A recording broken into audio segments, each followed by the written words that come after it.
गरीब भाई की अमीर बहन। किशोर और पिद्दी दो भाई बहन थे।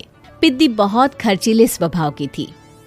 वो जितना कमाती अपने ऐशो आराम में पैसे उड़ा दिया करती। लेकिन किशोर समझदार था, घर को साथ लेकर चलना जानता था। अपनी बहन के जितना कमाता तो नहीं था, लेकिन फिर भी वो किसी तरह घर का खर्च चला लेता था। एक दिन पिद्दी किशोर से कहती है, किशोर, तुम थोड़ा ज्यादा क्यों नहीं कमाते? मेरे दोस्त रोज मेरा मजाक उड़ाते हैं। अरे बहन, मैं कोशिश तो कर रहा हूँ।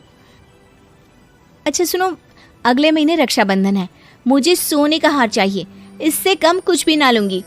अरे दिला दूंगा बहन। किशोर को पूरी रात नींद नहीं आती।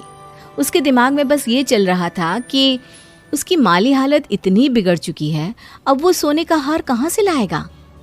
अगले दिन किशोर सुबह सुबह घर से ये बोलकर निकल गया कि पिद्दी, मैं गांव से बाहर जा रहा हूँ, कुछ दिन घर नहीं आऊंगा। किशोर ने अपने काम के साथ साथ फेरी में कपड़े बेचने भी शुरू कर दिए, जिससे वो ज्यादा से ज्यादा पैसे कमा सके।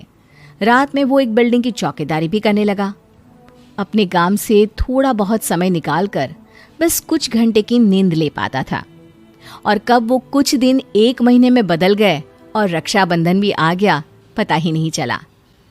लेकिन किशोर अभी तक घर वापस नहीं लौटा।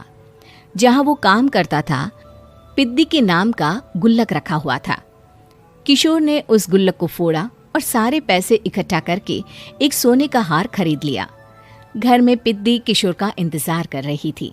तभी किशोर आता है। कहाँ चले गए थे? 4 दिन का कहा था और 1 महीने से पता नहीं कहाँ गायब हो गए थे। मैंने बस एक हार मांगा था और तुमने तो घर ही छोड़ दिया। अरे मुझे थोड़ा काम मिल गया था। कुछ नहीं, सब समझती हूँ, बहाने थे तुम्हारे। अपनी बहन के लिए इतना भी नहीं कर सकते, कैसे भाई हो? चलो यहाँ बैठो, राखी बांधती हूँ।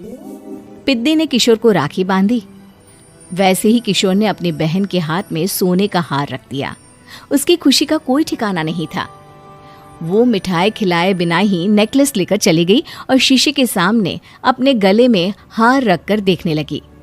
किशोर ने लड्डू उठाया और खुद ही खा लिया। ऐसे कई साल गुजर गए। एक दिन पिद्दी की नौकरी छूट गई। अब वो पूरी तरह किशोर पर डिपेंड हो गई थी। आए दिन किशोर को अपने महंगे महंगे शौक गिनाकर उससे पैसे मांगा करती थी। किशोर, कुछ पैसे देना, मुझे पार्लर जाना है। किशोर बिना कुछ बोले उसे पैसे दे देता। ये क्या, 500? अरे इतने में तो मुझे पार्लर में एंट्री मिलेगी बस। अच्छा, देता हूँ ना ज्यादा। अरे कैसे भाई हो, अपनी बहन के लिए इतना भी नहीं कर सकते। किशोर ने जेब से 2000 का नोट निकाला और उसे दे दिया। किशोर गरीबी में रह लेता था, लेकिन अपनी बहन को कभी कोई कमी नहीं होने देता था।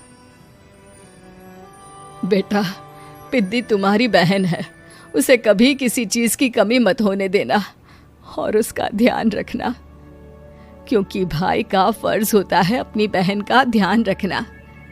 किशोर ने माँ की कही ये बात हमेशा के लिए याद कर ली थी।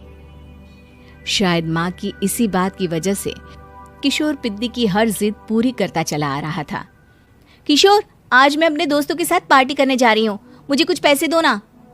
किशोर पिद्दी को समझाता है, लेकिन पिद्दी नाराज होकर चली गई और अपने कमरे में सुबक सुबक कर रोने लगी। किशोर अपनी जेब से कुछ पैसे निकालता है और पिद्दी को दे देता है। किशोर खुद कभी अच्छे कपड़े नहीं पहनता, लेकिन पिद्दी को राजकुमारी की तरह रखता। पिद्दी के जाने के बाद किशोर अपने काम पर निकल गया। एक तरफ पिद्दी अपने दोस्तों के साथ मस्ती कर रही थी, तो वहीं दूसरी तरफ किशोर पैसे कमाने के लिए कड़ी मेहनत कर रहा था। कुछ और दिन ऐसे ही बीत गए। एक दिन पिद्दी एक लड़के को लेकर घर आई और उसे किशोर से मिलवाया। किशोर, मुझे इस लड़के से शादी करनी है, लेकिन इनके मम्मी पापा बोल रहे हैं कि उनको दहेज में एक कार चाहिए, तभी वो मेरा और पंकज का रिश्ता कबूल करेंगे। लेकिन बहन, कार खरीदना कोई सब्जी खरीदने के बराबर तो नहीं है। अरे कैसे भाई हो तुम, अपनी बहन के लिए इतना नहीं कर सकते? देखो, मैं ज्यादा इंतजार नहीं कर सकती, तुम्हें 1 साल में मेरे लिए कार खरीदनी ही होगी। अच्छा पंकज, एक काम करो, कल तुम अपने माता पिता को घर बुला लो, मैं उनसे तुम्हारे और पिद्दी के रिश्ते की बात कर लेता हूँ। अगले दिन किशोर के छोटे से घर में पंकज और उसके माता पिता आते हैं। बेटा, तुम्हारी बहन ने हमारी शर्त तो बता ही दी होगी। जी बेटा, तुम तो इतने छोटे घर में रहते हो, दहेज कहाँ से लाओगे? मैं अपनी बहन की खुशी के लिए सब कुछ कर सकता हूँ। पंकज और पिद्दी का रिश्ता तय हो जाता है। किशोर अब अपनी क्षमता से 4 गुना ज्यादा काम करने लगता है। सुबह सबके घरों में न्यूज़पेपर फेंकता, दिन में मजदूरी करता और रात में चौकीदारी करता। खूब मेहनत करके किशोर ने अपनी बहन की शादी के लिए पैसे जुटा लिए। उसने अपनी बहन के लिए कार खरीद ली। जब वो पिद्दी के ससुराल वालों से मिलने गया तो उन्होंने किशोर से और पैसों की मांग की। इस बार किशोर हार चुका था। पिद्दी माफ करना, मैं तुम्हारी शादी उस लड़के से नहीं कर सकता। वो लालची लोग हैं, उन्हें सिर्फ पैसों से मतलब है। देखो किशोर, मैं पंकज से ही शादी करूंगी। क्योंकि पिद्दी ने तो किशोर की बात न मानने की जैसे कसम खा रखी थी। किशोर ने पंकज को घर बुलाया। पंकज, तुम अपने माता पिता को समझाते क्यों नहीं हो? भैया, वो हमारी शादी के लिए मान गए, मेरे लिए तो यही बहुत बड़ी बात है। हम एक काम कर सकते हैं, दहेज की रकम में से कुछ पैसे मैं आपको दे देता हूँ। अरे लेकिन समाज वाले क्या कहेंगे? अरे जब दुनिया को पता चलेगा तब ना। अच्छा, कुछ पैसे मैं अपने मालिक से कर्ज में ले लेता हूँ।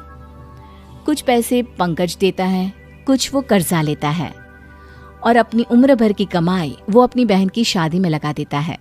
आखिर में पंकज और पिद्दी की शादी हो जाती है। पिद्दी की विदाई के बाद किशोर बिल्कुल अकेला पड़ जाता है। अब उसका कमाने में भी मन नहीं लगता। उधारी वाले रोज घर में आकर बैठ जाते हैं। अरे किशोर, अब तो पिद्दी की शादी को 5 साल हो गए, अब तो हमारा पैसा लौटा दो। चाचा, पिद्दी के जाने के बाद किसी भी काम में मन नहीं लगता। अरे तो हमारा पैसा कैसे वापस मिलेगा? जी, कुछ करता हूँ मैं। किशोर के ऊपर बहुत सा कर्जा चढ़ गया था, इसलिए उसने तय किया कि वो ये घर बेचकर सबके पैसे लौटा देगा। अगली सुबह शहर के किसी साहूकार को उसने अपना घर बेच दिया और सबके पैसे लौटा के वो गांव छोड़कर चला गया। पिद्दी ने शादी के बाद कभी अपने भाई का हाल तक नहीं पूछा। किशोर को फर्क नहीं पड़ता था, बस ससुराल में उसकी बहन खुश है ये जानकर उसे खुद की खुशी मिलती थी और ये सोचकर कि उसने माँ से किया हुआ वादा पूरा कर दिया।